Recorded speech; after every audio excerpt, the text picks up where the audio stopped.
نحمده ونصلي على رسوله الكريم اما بعد فاعوذ بالله من الشيطان الرجيم بسم الله الرحمن الرحيم رب اشرح لي صدري ويسر لي امري واحلل عقدة من لساني يفقهوا قولي رب زدني علما اللهم فقهنا في الدين اللهم انا نسألك حبك وحب من يحبك والعمل الذي يبلغنا حبك اللهم ارزقنا اخلاص الہی آمین۔ لیسن نمبر 63 سورۃ النساء آیت نمبر 94 سے 104 تک، 94 سے لے کر 104 تک انشاءاللہ۔ اللہ سبحانہ تعالیٰ فرماتے ہیں یا ایھا الذین آمنو، اے لوگوں جو ایمان لائے ہو، اذا ضربتم، جب تم سفر کرو، فی سبیل اللہ، اللہ کے راستے میں، جب تم اللہ کے راستے میں سفر کرو، فتبینوا، تو تحقیق کر لیا کرو، ولا، اور نہ، تقولوا، تم کہو، لمن، واسطے اس کے جو، القا، ڈالے یا کرے، الیکم السلام، تمہاری طرف سلام، لست مؤمنا، کہ نہیں ہو تم مومن۔ پیچھے جو ہم نے آیات پڑھی اس میں قتل مومن کا بیان تھا۔ اب یہاں پر اس آیت میں یہ بتانا مقصود ہے کہ اگر تم جہاد میں جاتے ہو اور تم کسی شخص کو قتل کرنے لگے ہو اور اس نے تمہیں یہ کہہ دیا ہو السلام علیکم، یا وہ یہ کہے لا الہ الا اللہ، تو تم اس کو یہ مت کہو کہ تم نے اپنی جان بچانے کے لیے سلام کیا ہے یا جان بچانے کے لیے کلمہ کہا ہے اور تم مومن نہیں ہو اور ہم تمہیں قتل کر دیں گے۔ ابتدائے اسلام میں السلام علیکم کا لفظ مسلمانوں کے لیے شعار تھا، یعنی پہچان تھا۔ جو السلام علیکم کہتا تھا تو اس کو مسلمان کنسیڈر کیا جاتا تھا کہ یہ مسلمان ہے، اور فریقین کے مسلمان ہونے کی علامت سمجھا جاتا تھا، کیونکہ اس دور میں عرب کے نان مسلمس اور مسلمس، ان دونوں کے درمیان لباس، زبان یا کوئی دوسری چیز میں کوئی نمایاں امتیاز نہیں تھا۔ ان کے لباس بھی ایک جیسے تھے، ان کی زبان بھی ایک جیسی تھی، ان کا کلچر بھی ایک جیسا تھا، تو کچھ بھی ڈیفرنٹ نہیں تھا۔ اب میدان جنگ میں کیسے پہچانے کہ یہ مسلمان ہے اور یہ نان مسلم ہے؟ تو اس صورتحال میں جو کوئی یہ کہتا السلام علیکم، دیکھنے میں تو وہ عربوں کی طرح ہی تھے، تو پہچان ہو جاتی تھی کہ یہ مسلمان ہے۔ اب جب کافروں سے لڑائی ہوتی تھی تو اس دوران یہ مسئلہ پیش آتا تھا کہ جس قوم پر مسلمان حملہ آور ہوتے تھے تو ان میں سے کوئی شخص السلام علیکم کہتا یا لا الہ الا اللہ کہتا، جس سے مسلمانوں کو یہ مغالطہ ہوتا کہ یہ حقیقتاً مسلمان نہیں ہے، صرف اپنی جان بچانے کے لیے اس نے سلام کیا ہے یا کلمہ پڑھا ہے، تو وہ اسی گمان میں اس کو قتل کر دیتے کہ اس نے صرف اور صرف اپنی جان بچانے کے لیے ایسا کیا ہے، تو ہے یہ کافر ہی، اس کو ہم قتل کر دیتے ہیں، اور اس کا مال لوٹ لیتے تھے۔ تو چونکہ ان کا یہ گمان شرعی طور پر غلط تھا، اسی لیے اللہ سبحانہ تعالیٰ نے آیت نازل فرمائی یا ایھا الذین آمنو، اے لوگوں جو ایمان لائے ہو، تمہارے ایمان کا تقاضا یہ ہے اذا ضربتم فی سبیل اللہ، جب تم اللہ کے راستے میں سفر کرو گے، یعنی جہاد فی سبیل اللہ کے لیے نکلو گے، فتبینوا، تو تحقیق کر لو۔ جو ظاہری اسلام ہے اس کو ایکسیپٹ کر لو، ٹھیک ہے؟ بظاہر اگر کوئی شخص کہہ رہا ہے کہ میں مسلمان ہوں تو مجاہدین فی سبیل اللہ کو اسے مسلمان ہی سمجھنا ہے، یہ نہیں سوچنا کہ اپنی جان بچانے کے لیے اسی وقت اسلام اس نے قبول کیا ہوگا اور یہ اور وہ، اور اس گمان پہ کہ اس نے اپنی جان بچانے کے لیے ایسا کیا ہے تو میں اسے قتل کر دیتا ہوں، اس کا مال لوٹ لیتا ہوں، کیونکہ یہ سچا مسلمان ہے ہی نہیں۔ اور اس وقت یہ مومنین یہ سوچا کرتے تھے کہ یہ باطن سے مسلمان نہیں ہے، بظاہر مسلمان ہے. تو اللہ تعالیٰ کہتے ہیں کہ جو بھی ظاہری علامت اسلام ہے اس کو ایکسیپٹ کرو. وَلَا تَقُولُوا لِمَنْ أَلْقَى إِلَيْكُمُ السَّلَامَ لَسْتَ مُؤْمِنًا. اگر تم کو کوئی سلام کرتا ہے تو تم اس کو یہ نہیں کہو گے کہ تم مومن نہیں ہو، اور جب یہ کہو گے کہ مومن نہیں ہو تو لازماً تم اس کو قتل کر دو گے، لازماً تم اس کا مال لوٹ لو گے. تو ایسا تم نہیں کر سکتے. اب یہاں پر فتبینوا کچھ لفظ ہیں، اس کا اگر آپ لفظی ترجمہ دیکھیں تو تحقیق کر لو، یعنی جانچ پڑتال کر لو، کیونکہ بغیر تحقیق کے یہ ممکن ہے کہ ایک کافر جھوٹ بول کر اپنی جان بچا لے. تحقیق کر لو گے تو پھر بعد میں اس کا کفر ظاہر ہو جائے گا تو پھر اس کو مار دیا جائے گا. ٹھیک ہے، تو تحقیق کر لو. اور اس بات کا بھی امکان ہے کہ تم تحقیق اگر نہیں کرو گے تو کسی مومن کو تم مار ڈالو. اسی لیے تحقیق کرنے کا کہا گیا ہے، تاکہ کوئی کافر جھوٹ بول کر اپنی جان نہ بچا سکے، تاکہ کوئی بے گناہ مومن تمہارے ہاتھوں سے نہ مر جائے. اب ایسے میں کوئی یہ کہے کہ تحقیق کرنے کے معاملے میں ہو سکتا ہے کہ بعد میں اس کو نہیں مارا جا سکے، وہ فدیہ دے کر چھوٹ جائے یا جو بھی معاملہ ہو جائے، تو بھی فتبینوا کہہ کر یہ واضح کیا گیا کہ ایک کافر کو چھوڑ دینے کی غلطی پھر بھی کم درجے کی ہے کس کے مقابلے میں؟ کسی بے گناہ مومن کو مارنے کے مقابلے میں. تو مومن کی جان اللہ تعالیٰ کو کتنی پیاری ہے. اسی وجہ سے آپ دیکھیے کہ اللہ سبحانہ تعالیٰ نے پیچھے بھی وہ احکامات اتارے تھے جس میں ایک مومن کا قتل اگر خطا سے ہو جاتا ہے تو بھی کفارہ بتایا گیا، اور عمدن ہو جائے تو کتنی بڑی سزا اس کی بتائی گئی. اب یہاں یہ بتایا جا رہا ہے کہ میدان جنگ میں اس طریقے کا اگر کوئی معاملہ ہو جاتا ہے تو بس ظاہری اسلام پر معاملہ کرو.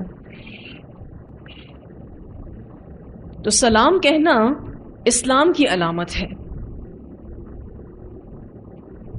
آج تو آپ دیکھیں مختلف کلچر کے لوگ ہوتے ہیں، ان سے آپ پہچان لیتے ہیں اچھا یہ عیسائی ہیں، ٹھیک ہے، ان کے کلچر سے آپ پہچان لیتے ہیں اچھا یہ ہندو ہیں. لیکن عربوں میں جو مسلمان اور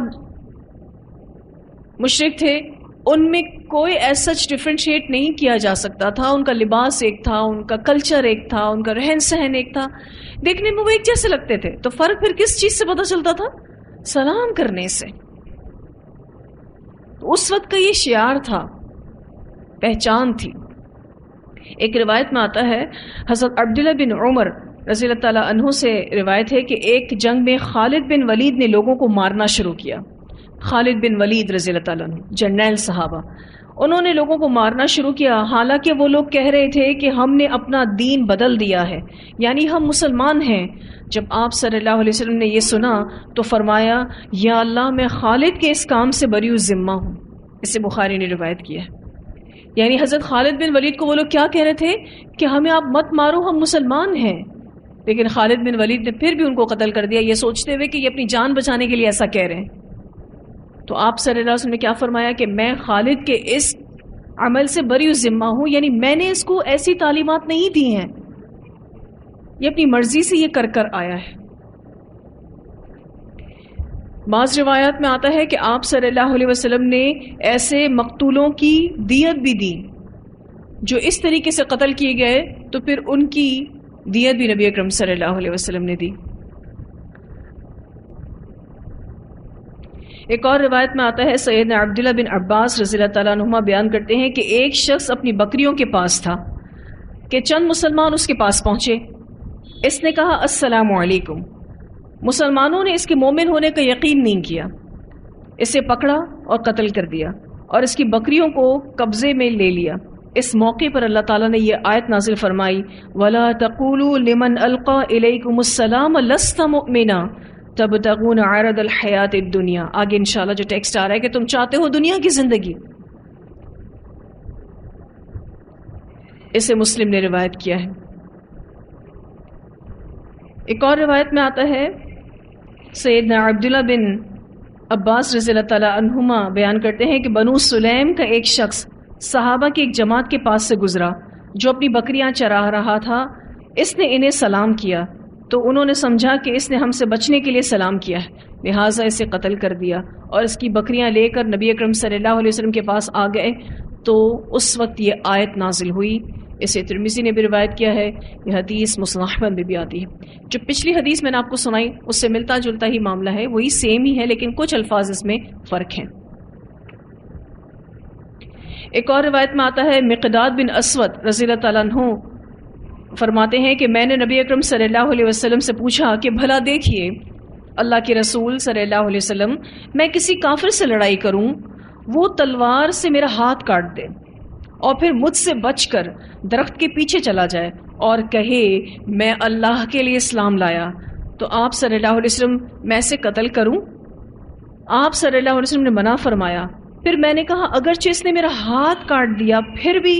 آپ صلی اللہ علیہ وسلم نے فرمایا ہاں تم اس کو قتل نہ کرو، خواہ اس سے تم کو تکلیف بھی پہنچی ہو، ورنہ وہ اس مقام پر آ جائے گا جو تیرے قتل کرنے سے پہلے تیرا تھا. یعنی وہ ظالم تھا اور مقداد بن اسود جو ہیں وہ حق پر تھے اور تم اس کی جگہ چلے جاؤ گے. اسے مسلم نے روایت کیا ہے. یعنی میدان جنگ میں ہی وہ مسلمان ہو گیا کافر شخص، اور اپنے ہتھیار ڈال دیتا اور کہتا ہے کہ میں مسلمان ہو گیا. بالکل اسی ٹائم پر جس ٹائم پر کسی مجاہد نے اس کو ٹیک اوور کر لیا ہے اور وہ اپنے ہتھیار پھینک کر کیا کہہ دے، لا الہ الا اللہ، تو اب اس کو نہیں مارا جا سکتا. اس وقت تو 100% یقین کس بات کا آئے گا کہ اس نے اپنی جان بچانے کے لیے ایسا کیا ہے. ایک اور روایت میں آتا ہے، سیدنا عبداللہ بن عباس رضی اللہ تعالیٰ عنہما بیان کرتے ہیں کہ رسول اللہ صلی اللہ علیہ وسلم نے مقداد رضی اللہ تعالیٰ عنہ سے فرمایا کہ جب انہوں نے ایک سریے میں ایک شخص کو کلمہ پڑھنے کے باوجود قتل کر دیا تھا. اب انہی صحابی کا ایک اور واقعہ بھی ہے. ان کو آپ صلی اللہ علیہ وسلم نے ایک سریے میں بھیجا تھا، وہاں پر انہوں نے ایک شخص کو قتل کر دیا تھا باوجود اس کے کہ وہ کلمہ پڑھ چکا تھا. آپ صلی اللہ علیہ وسلم نے فرمایا کہ یہ شخص اپنی قوم کفار میں رہتے ہوئے اپنے ایمان کو مخفی رکھے ہوئے تھا، مگر جب اس نے اپنے ایمان کو ظاہر کیا تو تو نے اس کو قتل کر دیا، حالانکہ تو بھی اس سے پہلے مکہ میں اپنے ایمان کو چھپائے ہوئے تھا. اس سے بخاری نے روایت کیا. یعنی پہلے خود مقداد رضی اللہ تعالیٰ عنہ نے مکہ میں اپنے ایمان کو چھپا کے رکھا تھا. تو ایسی بھی کسی کے ساتھ سچویشن ہو سکتی ہے کہ وہ اپنے ایمان کو چھپا کر رکھے، لیکن جب اس کو کوئی مسلمان میدان جنگ میں مارنے آئے اور وہ یہ کہہ دے کہ میں مسلمان ہوں، میں کافر نہیں ہوں. اللہ سبحانہ تعالیٰ فرماتے ہیں تبتغون، تم تلاش کرتے ہو، عرض سامان، الحیات دنیا، دنیا کی زندگی کا، تم دنیا کی زندگی کا سامان چاہتے ہوئے اس کو قتل کر دیتے ہو. یہاں عرض الحیات دنیا سے ابن عباس نے مراد مال غنیمت کو لیا ہے.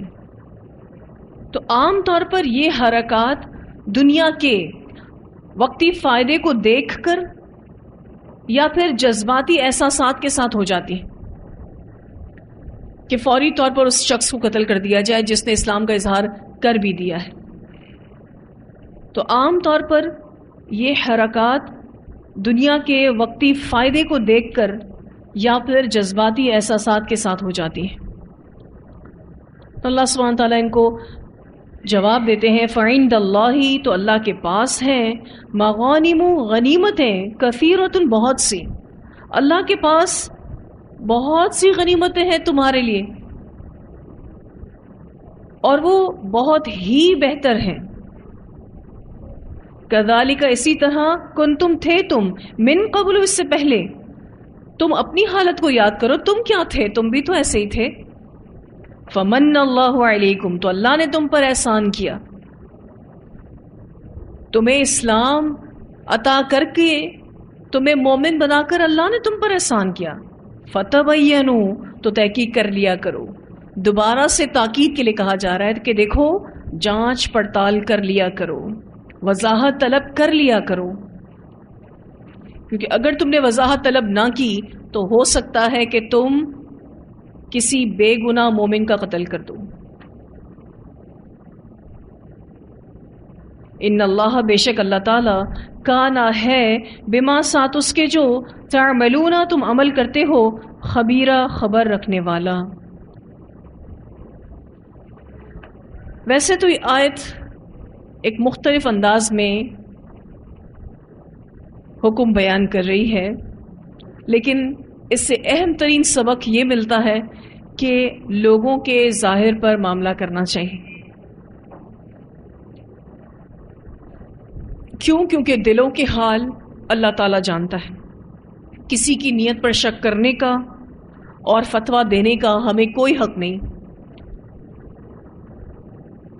کیونکہ ہم اکثر یہ بات کہہ جاتے ہیں مجھے پتا ہے اس کے دل میں کیا ہے، اور آپ نیتوں پر شک بھی بسا اوقات کر جائیں تو اللہ تعالیٰ اس چیز سے ہمیں یہاں روک رہے ہیں کہ جیسا کوئی شخص بظاہر نظر آ رہا ہے ہمیں اس کے ساتھ ویسا ہی معاملہ کرنا ہے۔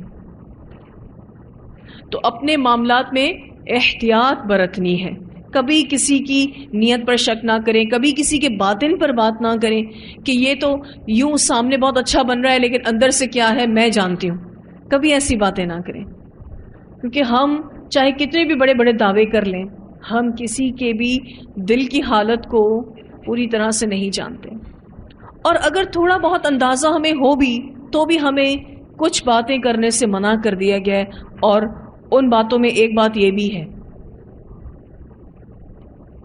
اور ایک طرح سے یہ غیب کا دعویٰ بھی ہے، مجھے پتا ہے کہ فلاں کے دل میں کیا ہے،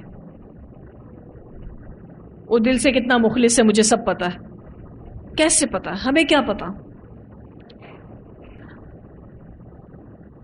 تو ہمارے لیے حکم اس آیت میں کیا ملتا ہے کہ ہم ظاہر پر معاملہ کریں۔ ایک اور دوسری اہم بات جو یہاں سے پتہ چلتی ہے کہ اسلام میں جنگ مال غنیمت کے لیے نہیں ہوتی، اور اس بات کی وضاحت ہم پچھلی تفاسیر میں کر بھی چکے ہیں کہ جہاد فی سبیل اللہ کرنے کے لیے کیا کیا مقاصد ہوتے ہیں۔ نیت اللہ کے لیے ہو، ٹھیک ہے، اللہ کے کلمے کو بلند کرنے کے لیے ہو، پھر اسی طرح سے مجبور اور بے بس مومنین کو بچانے کے لیے ہو، جو ڈیٹیلز ہم نے پچھلی تفاسیر میں پڑھی بھی تھیں۔ جو سبق ہم نے اس آیت سے حاصل کیا ہے کہ ہمیں ججمنٹل نہیں ہونا چاہیے اور ہمیں فوری طور پر کسی کے بارے میں رائے قائم نہیں کرنی چاہیے۔